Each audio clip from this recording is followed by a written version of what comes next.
Welcome to the deep dive. Today, we're plunging into the incredible world of the online encyclopedia of integer sequences, the OEIS. Hmm. If you think of it as like the ultimate library or dictionary for numbers and sequences, you're definitely on the right track. Absolutely. It's a treasure trove. And today, we're pulling up a specific entry, A000247. That's going to be our map for this exploration. Right. This is part of our ongoing series where we pick a sequence from the OEIS and just, well, see where it takes us. It's particularly relevant if you're studying number theory, but honestly, it's fascinating for anyone who just loves finding patterns and, unexpected connections in math. It really is. For a mathematician, the OEIS is often the very first place you go when you stumble upon a sequence of numbers in your work. Oh, yeah. Definitely. Whether it's from a calculation, maybe a computer simulation, or some kind of combinatorial problem, you just plug in the first few terms. And hope for a match. Exactly. And if it's in the database, boom, you instantly get linked to pretty much everything known about it. It's amazing how it connects researchers who might be working on problems that seem totally unrelated. So our mission with this deep dive is to unpack the sequence A000247. The formula given is AN equals 2n and 2. We want to figure out, what this sequence is, how it starts, and explore some of the really surprising places these numbers pop up across different areas of math and maybe even beyond. And everything we'll talk about comes straight from the source, the OEIS entry itself, the comments, the formulas, the connections listed right there. Okay, let's get straight to it then, the definition. Right, so it's explicitly given, AN equals 2nn2. It's a mix, you see. An That's how. exponential part, that's the second, and then these simple linear bits, the inn and the nagus 2. Okay, that formula looks straightforward enough, but where does it actually start? The OEIS entries always specify an offset, right? To tell you the index. They do, yes, and it's crucial. You have to know where you're starting. For A000247, the entry lists the offset as 212. 2 back 2. Which means the sequence is typically indexed starting at N2. Some sequences start at N0 or N1, but for this one, we kick things off with N2. Got it. So the very first term corresponds to N2. If we plug that into the formula, let's see, A2 equals Q squared 2, 2. That's 4, 4, which is 0. Correct. And the OEIS entry does indeed list the sequence starting with 0. Okay, and the next one, N3. For N3, we have A3 equals 2 cubed 3, 2.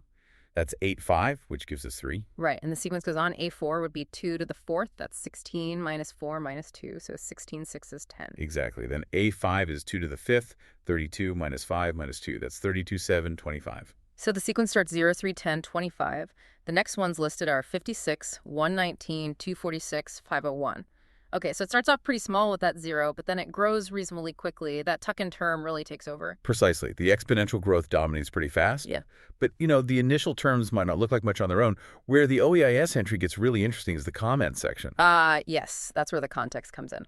Exactly. This is where researchers contribute their findings about where this specific sequence shows up.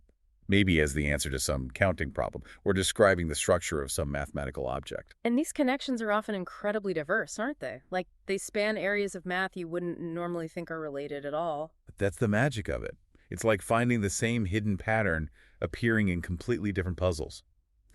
So one of the first combinatorial interpretations listed for A000247 is that AN counts the ways of placing n+1 labeled balls into 2 indistinguishable boxes. Okay, hold on. Let's unpack that a bit. Labeled balls. Means each ball's distinct. Ball 1, ball 2, up to ball n+1. You can tell them apart. Right, and indistinguishable boxes. That means the boxes themselves don't have labels. Putting balls 1, 2 in the first box and 3, 4 in the second is the same outcome as putting 3, 4 in the first and 1 to the second. The order of the boxes doesn't matter. Okay, and the constraint? With at least 2 balls in each box. That's the key part. So you can't have an empty box, and you can't have a box with just one ball either. Right. You're essentially partitioning a set of n+1 distinct items into exactly 2 groups, or subsets. And each group has to have at least 2 items in it. And since the boxes are indistinguishable, the order of the 2 groups doesn't matter. Okay, so it counts a specific way of sorting things. That feels like classic combinatorics.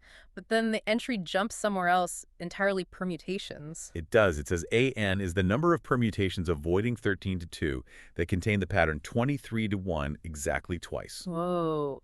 Okay, permutation patterns. Let's break that down. A permutation is just an arrangement of numbers, like 312 is a permutation of 1, 2, 3. Correct. And a pattern refers to the relative order of elements within the permutation. So what does 13-2 mean as a pattern, and avoiding it? Think of 13 to 2 describing three numbers in your permutation, let's call them x, y, z, that appear in that order, x, y, z, but not necessarily next to each other.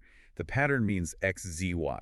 So the first is the smallest, the third is the largest, and the second is in the middle value-wise. Okay, like in 41523, the subsequent's 452, 4 is the 1, 5 is the 3, 2 is the 2. Exactly. That contains the 13-2 pattern. A permutation avoids 13 to 2 if it has no subsequence with that relative order. Got it. So A000247 counts permutations that do avoid that 13-2 pattern, but they must contain another specific pattern, 23-1, exactly 2 times. Right. And the 23-1 pattern means you have three elements, x, y, z, a, where y is the largest, z is the smallest, and x is in the middle, value-wise, z, x, y. So it's a very specific counting problem within this niche field of permutation pattern. It is. And the fact that the same numbers 0, 3, 10, 25 pop up here as counted the ways to put balls in boxes, well, that's already a hint that there's some deep, maybe not obvious connections happening. And it doesn't stop there, does it? The entry mentions computer science, too, something about Huffman trees. Yes, Huffman trees used in data compression. Yeah. The entry connects A000247 to the cost of ternary maximum height Huffman tree with n internal nodes for minimizing absolutely ordered sequences of size n equals 2n plus 1. Okay, Huffman coding. That's about efficient ways to represent data, often based on frequency. Builds a tree structure. Usually binary tree, yes. But this refers to a ternary Huffman tree, 3 branches from each internal node instead of 2. And it's a specific kind, maximum height. And the sequence relates to a cost associated with arranging certain sequences using this specific tree structure. So these numbers, 0, 3, 10, also measure some kind of cost or efficiency related to a particular data structure in computing. That's what the entry suggests, yeah. It's another link, this time from combinatorics and number theory, into algorithms and data structures. Okay, labeled balls, permutation patterns, Huffman tree costs, and then it mentions dick paths. That sounds like another combinatorial object. It is. Classic combinatorics. The entry says AN is the number of dick n paths whose third upstep initiates the last long ascent for n equals 1. It even defines long ascent as 2 or more consecutive upsteps. Dick paths, right. Those are grid paths from 0, 0, using up and down steps, staying above the axis, ending back on the axis. UDD, UDUD are examples for n-duet. Exactly. An n path has n upsteps U and n downsteps D. Okay, now this condition, whose third upstep initiates the last long ascent. An upstep is a U, a long ascent is UU or UU, etc. All right, 2 or more us's in a row. So, you look at the path, you find the third U step. Does it start the last run of 2 or more us in the whole path? If yes, you count it. Precisely. It's a very specific structural property of the path. The entry gives examples for A3, 3. They are UDUDUD, UDUDUD, and UDUDD. In each case, the third U, which they've marked with a U, is the start of the final UU sequence. Wow. Okay. Counting sets, arranging sequences, structuring data, drawing paths on a grid. This sequence is getting around. And you mentioned geometry and topology earlier. Yes, it takes a turn into more abstract geometric spaces. A 000247 is listed as the number of vertices of the tropical Grassmannian simplicial complex, G2N. Tropical Grassmannian. Okay, that sounds exotic. What's tropical geometry about? Well, roughly, it's a version of geometry where you change the basic rules of arithmetic. Instead of adding numbers, you take their minimal. Instead of multiplying, you add. So A plus B becomes min AB, and AB becomes A plus B. Huh. Okay. Min plus algebra? Sort of, yeah. Applying this tropicalization to standard algebraic objects like the Grassmannian. Which is a space describing subspaces. Right, the space parameterizing k-dimensional subspaces in n-dimensional space. The tropical version, GKNEAGN, often turns out to have this nice piecewise linear polyhedral structure. And our sequence, A000247, counts the number of vertices, corners essentially, of this structure for this specific case, G2N. Okay, vertices of a tropical geometry object, and it also says related to phylogenetic trees. Yeah, that's another fascinating link. Phylogenetic trees are used in biology to show evolutionary relationships. It turns out there's a deep connection between the mathematics of tropical geometry and the structures used to model these evolutionary trees. So this sequence links abstract geometry back to biology. In a way, yes. It's quite something. Absolutely incredible. And there's more geometry. Moduli spaces. It's listed as the number of maximal boundary strata of the moduli space of stable rational curves with n plus 1 marked points. Right, now we're venturing into algebraic geometry. A moduli space is basically a geometric space where each point represents an object of a certain type. Like, one point could be this circle, another point that ellipse. Okay, a space of shapes. Sort of. Here, the shapes are stable rational curves with n+1 marked points. Think of them as like flexible circles or lines with specific points marked on them, allowed to degenerate in certain ways. And the sequence counts maximal boundary strata. When these shapes degenerate, maybe a curve pinches itself. They correspond to points on the boundary of this moduli space. This boundary usually breaks down into pieces called strata. A000247 counts the number of the biggest top-dimensional pieces of this boundary for this particular space. It tells us something fundamental about how this complex space is structured near its edges. Wow, okay.